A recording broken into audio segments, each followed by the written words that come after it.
Au sommet de cette édition de l'actualité, lancement de la campagne agricole humide 2019-2020.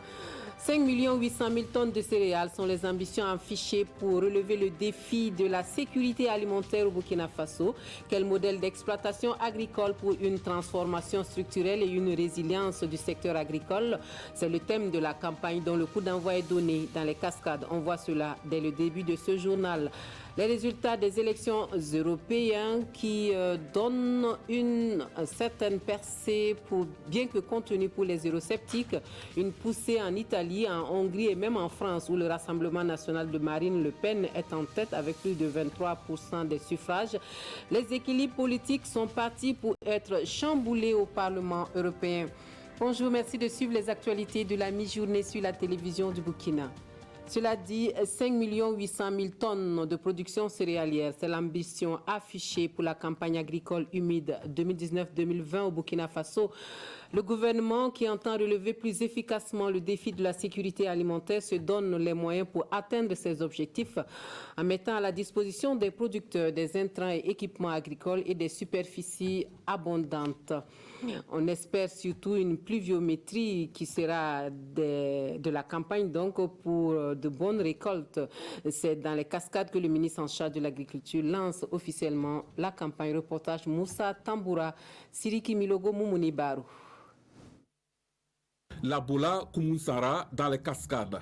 Les autorités en charge de l'agriculture et des aménagements hydro-agricoles procèdent au lancement de la campagne agricole humide 2019-2020. L'ambition, atteindre l'autosuffisance alimentaire. Un objectif dont l'atteinte passe par la maîtrise et inappropriation des paquets technologiques agricoles par les producteurs. Aujourd'hui, c'est pour venir vraiment encourager l'ensemble des producteurs du Burkina pour qu'ils puissent vraiment s'engager dans les objectifs que nous voulons nous fixer cette année. Pour pouvoir aussi appliquer toutes les techniques et technologies que nous avons, parce que nous en avons. Et cela va permettre vraiment de pouvoir booster notre production et de pouvoir faire en sorte que de façon structurelle, nous puissions répondre à l'autosuffisance alimentaire de notre pays. Les ambitions sont affichées, produire en quantité pour nourrir tous les Burkinabés. Et un des moyens d'atteindre ces objectifs est la disponibilité à temps d'intrants et d'équipements de qualité. Un échantillon de matériel hydro-agricole est remis aux directeurs régionaux de l'agriculture ainsi qu'à des responsables de groupements agricoles. Nous avons pas mal de difficultés en lien surtout avec la maîtrise totale des eaux et aussi également les intrants qui arrivent tardivement.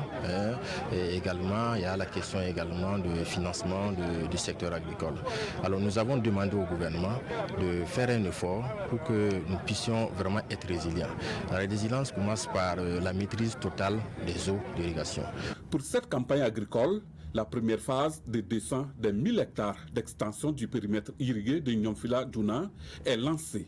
Et en attendant la vulgarisation des données de ce périmètre ainsi que celle des autres données agricoles, le présent protocole est signé entre la Chambre régionale d'agriculture du Burkina Faso et la société Agridata. Et dans les hauts-bassins, cette polémique autour du site retenu pour la construction d'un centre hospitalier universitaire de référence à Bobo-Dioulasso. Le mouvement pour la protection de la forêt de Kwa, qui est un choix donc pour abriter ce site du futur hôpital, développe ses arguments aux journalistes. Le compte-rendu de la conférence de presse animée par le mouvement citoyen avec Lamine Karantao et Amadou Lougué. À l'origine de ce point de presse, le MPFK, le mouvement pour la protection de la forêt de Kwa. Sa déclaration se résume en 2 phrases. Oui à la construction d'un nouvel hôpital à Bobo-Dioulasso, non au déclassement de la forêt de Kwa. Et il ne manque pas d'arguments pour justifier sa position. Dans cette forêt classée, tenez-vous bien, selon les études qui ont été menées, contient une nappe, pour dire la plus importante, la deuxième en Afrique. Et on vous dit aussi c'est ce qui constitue la ceinture verte de Bobo-Dioulasso et c'est ce qui atténue les effets des vents et autres sur la ville. Quand les gens quittent Ouagadougou, ils arrivent à Bobo, on dit que le climat est doux. C'est dû à quoi? C'est dû à cette forêt-là qui nous entoure. Pour le MPFK, cette forêt de Kwa, classée depuis les années 1936 par le colon, constitue avec la forêt de Kunima et celle de Dendereso des patrimoines à sauvegarder. Il soutient que sa démarche n'a donc pas un caractère politique, mais social. La lutte qui est menée, comme on le dit, n'a rien de caractère politique. Contrairement à certaines manigances, à certaines manipulations, pour faire croire en réalité qu'il s'agit de guerre politique, il n'en est absolument rien. C'est des gens seulement qui cherchent des prétextes. Ce point de presse du mouvement pour la protection de la forêt de Kwa se tient au moment où le gouvernement interdit jusqu'à nouvel ordre toute activité sur le site à polémique, la fameuse forêt de Kwa, une réserve qui s'étend sur plus de 800 hectares. Et pour l'autre partie de la jeunesse, Abobo Dioulasso, qui soutient le gouvernement burkinabé à maintenir le choix du site pour la construction de l'hôpital, c'est un autre son de cloche. Dans ce camp, l'on encourage surtout l'État et ses partenaires à accélérer la procédure afin que l'infrastructure puisse voir le jour dans les meilleurs délais pour le plus grand soulagement des populations. La conférence de presse est suivie pour nous par Moussa Tamboura et Karim Sissi.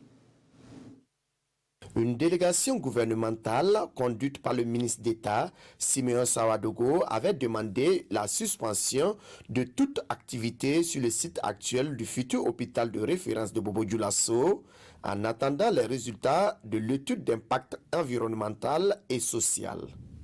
Face à cette déclaration, des jeunes de la ville de Sia ont décidé de monter au créneau. Ils souhaiteraient que le gouvernement prennent des mesures drastiques afin que l'hôpital soit érigé sur le site de Kwa. À Ouagadougou, on a vu devant l'hôpital Yalgado, c'est des forêts, c'est des arbres qu'on a abattus pour faire l'échangeur, mini-échangeur qui passe devant l'hôpital Yalgado. L'hôpital Yalgado, quand tu regardes aussi, en sortant vers l'ouest, quand tu regardes à ta gauche, il y a Bogodoro qui est là, la forêt de Bogodoro, de l'autre côté, il y a l'université qui est là. Il y a le barrage aussi qui fait d'eau à l'hôpital. Bon, ici, simple espace qu'on veut mettre l'hôpital, vous dites que c'est la forêt. Vraiment, nous, on ne comprend plus rien.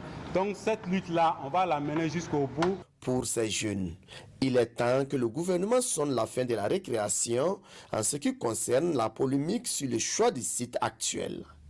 Et ils estiment que les images véhiculées sur les réseaux sociaux ne reflètent pas l'image de la végétation du site de Kwa. Les photos que les gens sont en train de balancer sur les réseaux sociaux, c'est des photos qui ont été prises dans d'autres sites. C'est les photos de la guinguette. Nous sommes nés à Bobo ici, tout le monde est à Bobo, tout le monde connaît Bobo. Tous ceux qui connaissent la guinguette savent très bien que les photos qui circulent actuellement sur les réseaux sociaux sont des photos de la guinguette. Actuellement, le site est désert. Il n'y a rien sur le site, que des arbres qui datent de plusieurs années. Il n'y a pas d'arbres de plus de 50 ans sur le site. Actuellement, le site, c'est des hameaux de culture, les gens sont en train de cultiver là-bas. Ce mouvement de jeunes dit être prêt à s'engager auprès du gouvernement burkinabé afin de faire du projet de construction de cet hôpital de référence une réalité. Les conférenciers du jour ont par ailleurs déploré le déterrement des bornes du site de Kwa par des forestiers. Autre actualité, et nous parlons de cette concertation sur les curricula de formation et l'exécution des activités pédagogiques annuelles dans les écoles nationales de santé publique. La rencontre permet d'avoir un aperçu des problèmes et de proposer des pistes de solutions pour de meilleures performances dans ces structures. La région de la Boucle du Moun dispose d'une école nationale de santé publique depuis le début de cette année, d'où la raison de la tenue de ce deuxième conseil pédagogique à Dédougou. Le reportage de Moïse Bationo et Aïcha Dianda. Les écoles nationales de santé publique NSP tiennent ici à Dédougou le deuxième conseil pédagogique de l'année 2018-2019. Cette session de 72 heures va permettre aux acteurs de cette institution d'échanger sur les stratégies et les programmes appropriés de formation. Nous le tenons régulièrement tous les 3 mois. Et j'ai tenu à amener ce deuxième conseil pédagogique de l'année scolaire 2018-2019 à Dédougou. Parce que Dédougou est la dernière née de l'école régionale de santé publique. L'ENSP de Dédougou a ouvert ses portes le 19 février 2019. Et la vision du directeur général est de faire d'ici 2021 13 régions, 13 écoles de santé publique. Donc l'école nationale de santé publique, je pense que c'est un devoir, et ça va dans la droite ligne de la politique du chef de l'État. Et donc de rapprocher aussi les institutions au public. Et donc je pense que l'ouverture de cette institution va donner la chance aux fils et aux filles de la région aussi de rester sur place dans les régions pour bénéficier de cette formation. Les travaux de ce conseil pédagogique vont se dérouler sous forme de communication suivis de débats en plénière. Après les échanges, les recommandations suivront pour une meilleure réussite de l'année scolaire 2018-2019 à l'ENSP. Quelle solution pour l'éducation de ces milliers d'enfants qui travaillent sur les sites d'orpaillage et dont l'avenir semble compromis par cette activité? Des acteurs de la lutte contre le travail des enfants ouvrent le débat à Gawa sur la problématique. Ce sont les travailleurs sociaux qui animent la conférence publique dont le thème interroge le rôle et la place de ces travailleurs sociaux et autres acteurs dans cette lutte, notamment dans la région du Sud-Ouest. Reportage Elvis Tuna à Sandamba. Le phénomène semble avoir la peau dure au regard des réalités sur le terrain. Dans la région du Sud-Ouest, ils sont plusieurs centaines d'enfants à pratiquer l'orpaillage, nous confie la direction en charge de la protection de l'enfance. Et pour venir à bout du fléau, une synergie d'action s'impose. C'est pourquoi les élèves stagiaires de l'école des cadres moyens en travail social tire la sonnette d'alarme. On va joindre plusieurs acteurs dans la lutte. On a jugé bon de prendre un tel thème pour vraiment mobiliser et sensibiliser la population et nous en tant qu'élèves pour que nous ayons quand même quelque chose de bagage nécessaire pour pouvoir affronter et puis remonter les défis. Et c'est à travers une conférence publique sur le rôle des travailleurs sociaux ainsi que des autres acteurs que le bureau des élèves entend faire le plaidoyer. Une conférence qui se tient dans le cadre des 72 heures du travailleur social. Et nous, en tant que acteurs orpailleurs, il faut aussi qu'on mette la main pour aider à parler à les enfants, pour les sensibiliser, d'aller à l'école parce que l'orpaillage, ce n'est pas du tout facile. Nous-mêmes qui sommes dedans, ce n'est pas facile que nous ayons mis là-bas, mais on demande vraiment à les parents de nous accompagner, ensemble qu'on puisse vraiment finir avec cette fléau. Déjà, les actions en passe d'être gagnées avec l'adhésion des orpailleurs à cette lutte collective. Des orpailleurs qui se sont mobilisés autour de l'activité.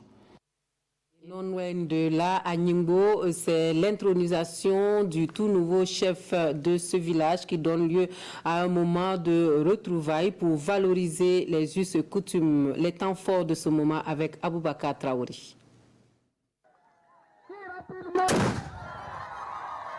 Après 21 ans d'attente, c'est maintenant effectif. Les populations de Niogo dans la province du Yoba ont un nouveau chef de canton. Il est intronisé ici dans la pure tradition d'Agara par le chef de canton de Danou. Chapeau sur la tête, carquois, arc et gibecière en bandoulière, amulette au bras et canne en main. Sa Majesté Domé Tour est prêt à régner sur les 8 villages du canton de Niogo. La délégation du chef, composée entre autres du chef de canton de Danou, du chef de Broutou au Ghana, lui prodigue des conseils avant qu'il ne livre son premier discours à ses sujets. Quand tu connaissais Niogo avant et maintenant, tu vois qu'en tout cas, il y a un changement. Je les remercie, je les souhaite qu'ils n'ont qu'à continuer. C'est une bonne chose qu'ils sont en train de faire. C'est pour développer le village. C'est la femme qui est le foyer. Les jeunes femmes qui ont leur mari et après la récolte, ils abandonnent leur mari et tout le monde au Ghana. Ça, c'est pas une bonne chose. Donc à Oulissé, la population de Niogo, la diaspora venue des autres localités du Burkina, exprime leur fierté d'avoir à présent un représentant. Tous les autres cantons ont eu leur chef. Seul Niogo n'avait pas de chef. Donc c'est une fierté que nous arrivions à trouver par consensus un de nos frères, un de nos fils pour perpétuer les coutumes. Que Dieu vraiment étend sa main toujours sur lui, qu'il lui donne la force à ce que vraiment il puisse avoir la capacité de pouvoir guider son peuple. Autorités coutumières, religieuses, administratives, population, tout ont félicité tour à tour le tout nouveau chef de canton de Niégo, Sa Majesté Dométour. Actualité étrangère, vers une poussée contenue des partis eurosceptiques aux européennes 2019. Selon certaines projections, le Parti populaire européen reste le premier groupe du Parlement de Strasbourg. Les nationalistes hongrois, eux, auront fait une percée historique avec 52% des suffrages. En Italie, le mouvement 5 étoiles est loin devant avec 33% des voix. Et puis en France, le Rassemblement national de Marine Le Pen est légèrement en tête devant la République en marche et le MoDem soutenu par Emmanuel Macron. Les équilibres politiques sont partis pour être chamboulés au Parlement européen. Les partis populistes et eurosceptiques progressent sans parvenir à renverser l'équilibre politique du Parlement européen. En France, selon les résultats définitifs, le Rassemblement national conduit par Jordan Bardella arrive en tête avec 23,31% des scrutins et 200 000 voix de plus que le parti du président Emmanuel Macron. L'effacement des vieux partis et la bipolarisation, Rassemblement national en marche, confirment le nouveau clivage nationaux-mondialiste qui domine maintenant notre vie politique et qui se met en place de manière durable. Après 6 mois de crise sociale ponctuée par les manifestations des Gilets jaunes, la République en marche d'Emmanuel Macron réunit 22,41% des voix et limite à 0,9 points l'écart avec le Rassemblement national. De son côté, le leader nationaliste italien Matteo Salvini enregistre une nouvelle victoire. La Ligue sort en tête avec environ 30% des voix. C'est de loin le meilleur score jamais enregistré par le parti de Matteo Salvini lors d'un scrutin national. Non seulement la Ligue est le premier parti en Italie, mais Marine Le Pen est le premier parti en France et au Royaume-Uni, Nigel Farage est le premier. Donc Italie, France, Angleterre, c'est le signe d'une Europe qui change. À Budapest, le parti souverainiste du Premier ministre Viktor Orban est crédité d'une écrasante victoire avec plus de 52% des suffrages et devance de 35 points l'opposition de centre-gauche. Nette victoire également pour les conservateurs polonais au pouvoir, environ 46% des bulletins pour le parti Droit et Justice, soit 9 points de plus que la coalition européenne. La tonalité est différente en Allemagne où l'extrême droite est à 10%, loin derrière les conservateurs d'Angela Merkel qui sortent en tête tout en signant le pire résultat de leur histoire. De leur côté, les Verts allemands arrivent en deuxième position avec 20% des voix, soit le double qu'en 2014. Dernier sujet de ce journal, l'attaque contre une église catholique dans le nord du Burkina et qui a occasionné quatre pertes en vie humaine. L'affaire de la forêt classée de Kwa et en sport, la finale de la Coupe du Faso, ce sont les sujets qui font objet d'analyse et de commentaires dans les quotidiens burkinabés. La revue de presse avec Abdul Rasman Zongo. L'église de Toulfé à Titaou s'offusque aujourd'hui au Faso, fait les frais d'une attaque sanglante et 4 personnes perdent la vie lors de l'irruption d'hommes armés en pleine messe dominicale. Ensuite de l'attaque de l'église catholique dans le nord, rapporte le pays, une chapelle évangélique a été profanée, cette fois-ci à Léna, dans les Hauts-Bassins. C'est la 3e fois, précise le journal Le Quotidien, qu'une église a été la cible de terroristes. La dernière en date, c'est l'église de Dablo qui avait été attaquée avec malheureusement au passage 6 morts. Le député Moussa Zerbo, nous parlons d'autre chose à présent, est-il en danger? Se questionne l'observateur en relation avec l'affaire forêt classée de Kwa.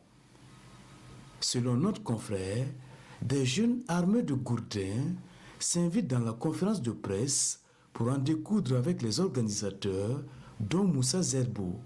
Il leur est reproché leur entêtement à s'opposer au choix de la forêt de Kwa. On a frôlé le pire, soupire le pays, avec cette conférence de presse du député Moussa Zerbo et ses camarades. Aujourd'hui, au Faso titre, forêt classée de Kwa, des jeunes pros et anti ont failli se rentrer dedans à Bobo-Dioulasso. Pour l'Express du Faso, la faute à la politique politicienne qui prend le dessus sur les questions de développement. Terminons sportivement avec une nouvelle moins polémique, voire plus gaie, et Raïmo FC, souligne l'Express du Faso, écrit les plus belles pages de sa jeune histoire en réalisant un doublé historique, oui, détaille l'observateur, en décrochant son deuxième titre, la Coupe du Faso, face à l'AS Sonabel. Et aujourd'hui, le Faso conclut, en perte de réseau électrique, sinon en panne électrique, en seconde mi-temps, alors que le score de parité était de 1 but partout, les électriciens ont encaissé 2 autres buts de Raïmo FC qui, dès lors, clôt les débats, en fait, le chapitre 2019 de la Coupe du Faso. Fin des informations pour cette mi-journée. Merci de votre attention. Excellent après-midi à tous.